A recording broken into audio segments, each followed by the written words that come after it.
And welcome back to more Super Mario Sunshine! So last time we dealt with quite a few emergencies at the Hotel Delfino, so all that's left there for now is Episode 8.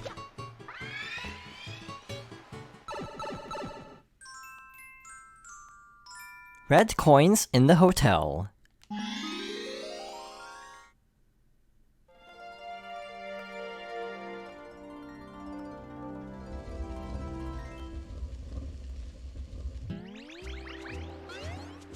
Alright, so for real this time, everything is back to normal. Everyone's out here just having a good time, and there's no graffiti or ghosts anywhere to be seen. But as the level name implies, our goal is inside the hotel. Mario, please do come in. So we have another red coin switch right here. Collect 8 red coins before the timer runs out. Good luck! Well, that's convenient. One is right in front of us. Number 2 should be over here in this restroom. From here, we basically have to take the shortcut from Episode 3 to reach the pool area. By the way, one really cool detail I like in Sunshine is how different characters actually have different dialogue depending on which episode you're in. So for example, this Pianta is given up guarding the pool entrance and will let you pass at any time. And yeah, there's just a lot of charm to this game, I find. It's definitely kind of got some problems. Frankly, a lot of levels are very difficult, and I'd even say the controls take a lot of time to get used to. But I really like the world of Super Mario Sunshine. And, alright, next red coin, by the way, is over here, and then after that, there should be one in plain sight on the 3rd floor. And after this, let's go to the attic and make our way over to, I think it's this far corner, straight ahead here. But yeah, I really find this game rather ambitious, even beyond the voice work, but the amount of dialogue that was given to each character across multiple episodes and multiple regions, and some areas have quite a few characters as well, so there is quite a lot of writing that, frankly, I think kind of goes unnoticed. I haven't seen any red coins, thanks, but there is one down here.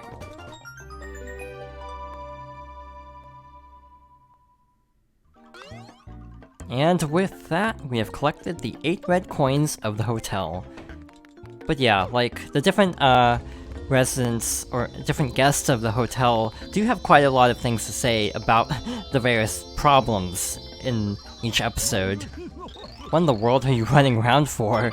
I think this Pianta earlier on will comment on this leak, which indicates that you can jump up there. So yeah, little hints to help you get around the area.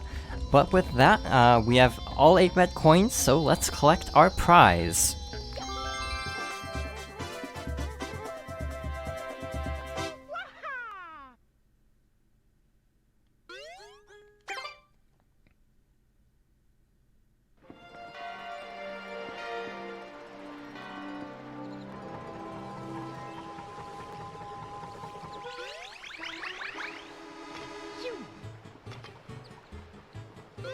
Even in Delfino Plaza, a lot of dialogue changes over time.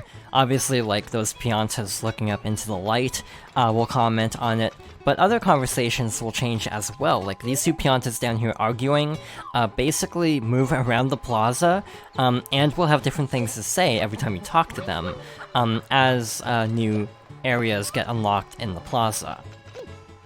So, our next destination is tied to this beam of light. So, let's recreate Super Mario 64 and look straight up. Noki Bay, Episode 1, Uncork the Waterfall.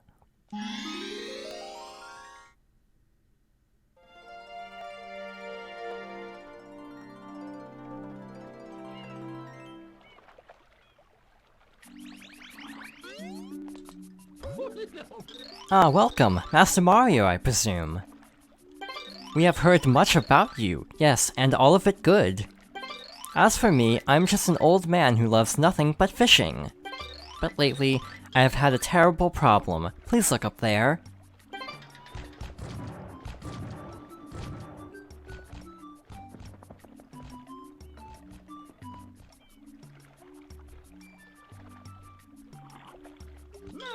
I don't know who did it, but someone corked our waterfall.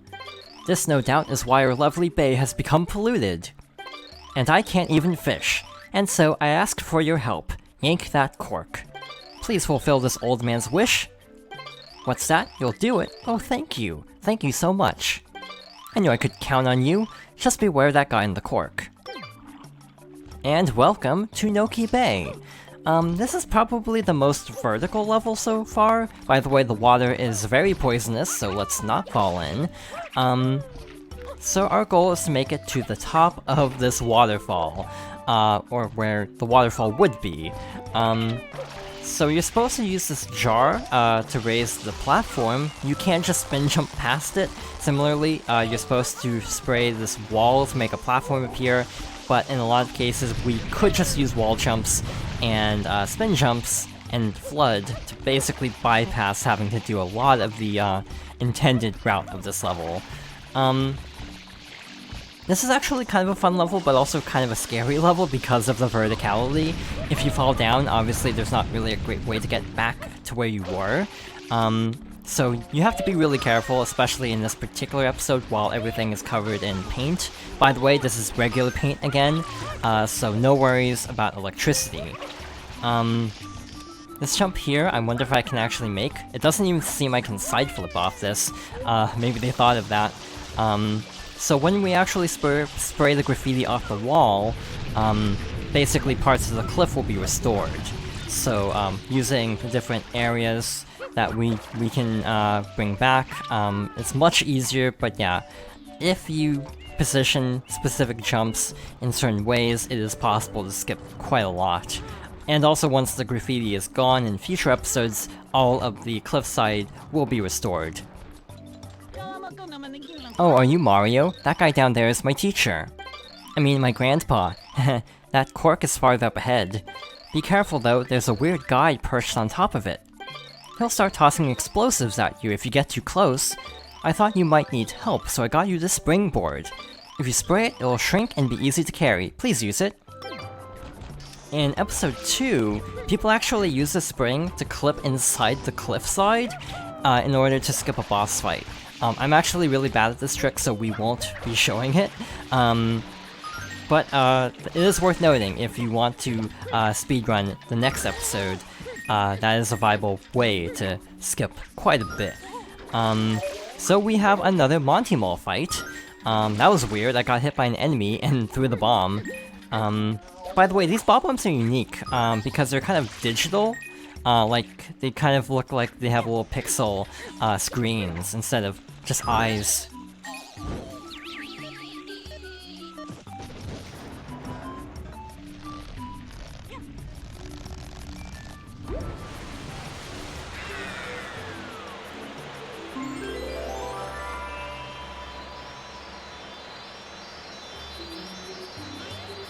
And with that taken care of, we have now saved Noki Bay, hopefully, and collected another Shine Sprite.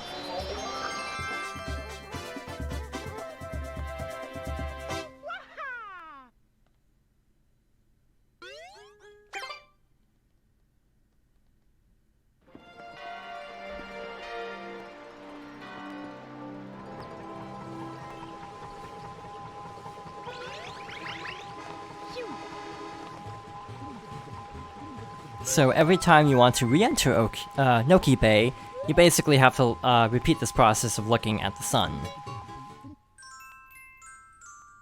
Episode 2, The Boss of Tricky Ruins.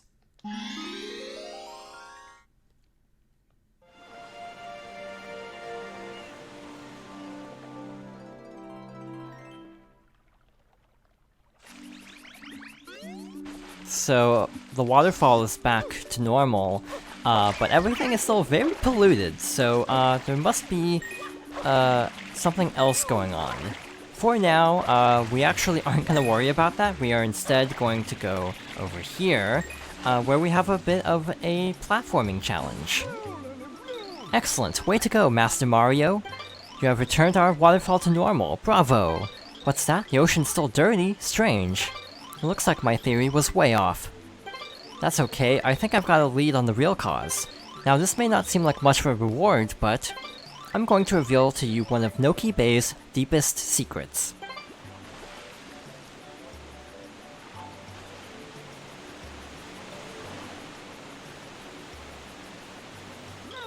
This bay actually contains the tomb of an ancient Noki king. When you spray water on the wall paintings, a path usually opens.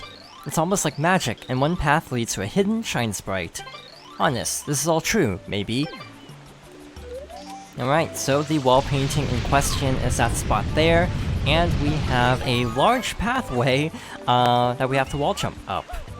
This is kind of scary, actually. Again, if you fall, you have quite a ways to climb to get back to where you were, so be careful. This is all there is to this level. If you don't try to speedrun it, obviously if you use the speedrun trick, you'd actually go through the episode 1 path and use the spring to clip inside the wall and try to make it into that cave under the waterfall. But by not doing that, we have our third and final encounter with Gooper Blooper. The fight is exactly the same as the previous 2 times, so at least it's an easy fight.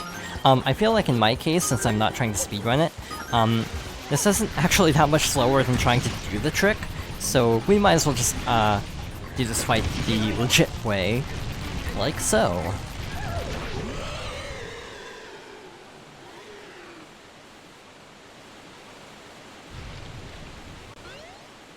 So that opens up this pathway here. By the way, if you ground pound, you will not take damage. It works a little bit differently than in 64, where you have to actually ground pound close to the ground for it to count, but in this game, from any distance, you won't take damage.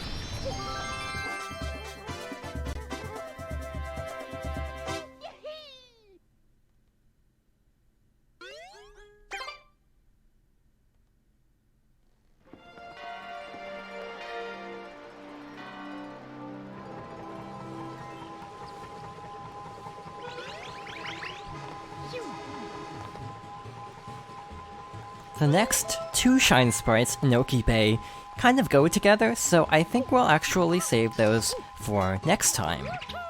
Instead, we have a fairly remote Shine Sprite to go after.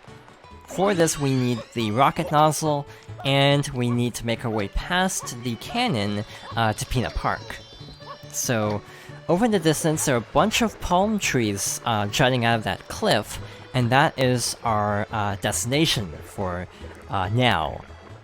By the way, in water, to actually use the rocket nozzle, you have to jump out of the water. So to jump out of water, you have to be basically at a standstill and then press the jump button, otherwise you will swim. Like so. We're up here. I actually wonder if it's possible to get over here with the hover nozzle. I'm actually not sure on that. But there is a warp pipe on this cliff.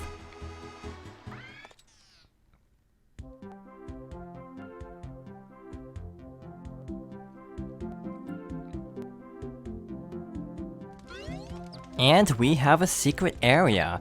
I actually think this is a pretty cool area. It's fairly remote, and it's kind of odd how it works. This giant floating landscape in the sky. It almost feels more like Mario Galaxy. Some of these secret levels have that trend, actually, of just a large floating object. But one cool thing about these levels is I feel like they don't even have, like, level names, so they're very mysterious, like, in terms of what people refer to them as. People often come up with multiple nicknames for each Shine Sprite because they have so many different names. Actually, speaking of different names, a lot of enemies don't actually have official names in this game. A lot of names come from strategy guides, either the Prima strategy guide or the Brady Games strategy guide. I don't even think the official Nintendo one names a lot of the different enemy types. So, yeah, it's kind of interesting how a lot of things don't really have official sources. I personally don't really consider non-Nintendo Power Guides to be as official, so obviously those names and the information from those guides I kind of take with a grain of salt. Phew, you saved me, thanks a bundle! So the goal for this one is to collect 8 red coins yet again. Again, this game really likes red coins for some reason. I remember when I was a lot younger and playing this game early on, I actually thought this was a really difficult shine sprite. Like, I actually ran out of water, like straight up. Looking at it now, I'm not even sure how I managed that, to be honest, because of how much water I have right now. But there's our last red coin.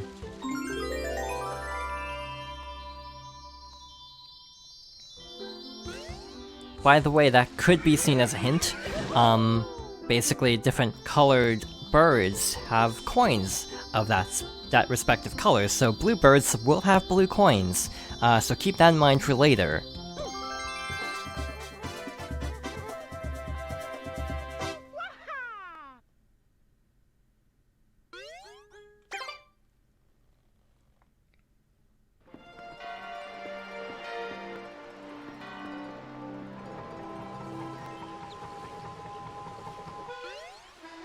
And speaking of birds, let's go find another bird.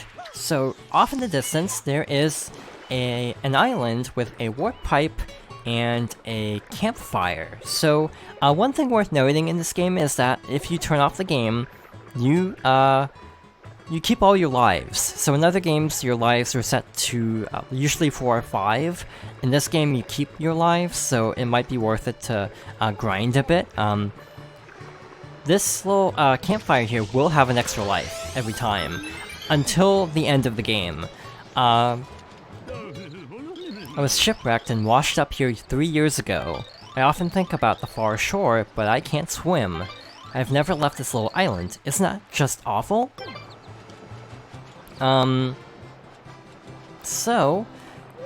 Once he actually makes it back to shore, later on in the game, he actually does. At that point, that campfire won't be there, and thus the 1-up will be permanently gone. There are a few other spots for 1-ups that infinitely respawn as well.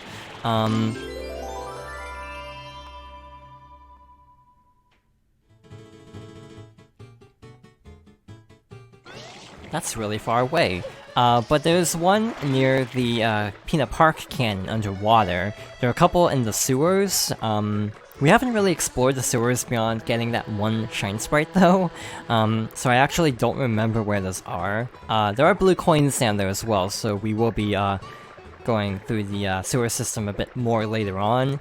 But yeah, that's just another example of the kind of interconnected world and gradual storytelling with the Piantas and other NPCs. How this character is stranded, but will eventually make it back to shore once a certain event takes place. But with that, we have another Delfino Shine Sprite.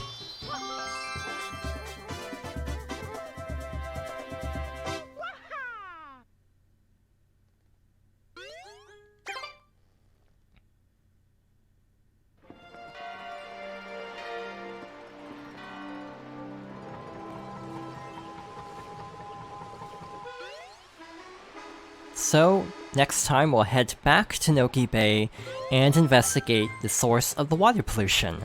So, thank you for watching, and I hope you'll join me next time for more Super Mario Sunshine.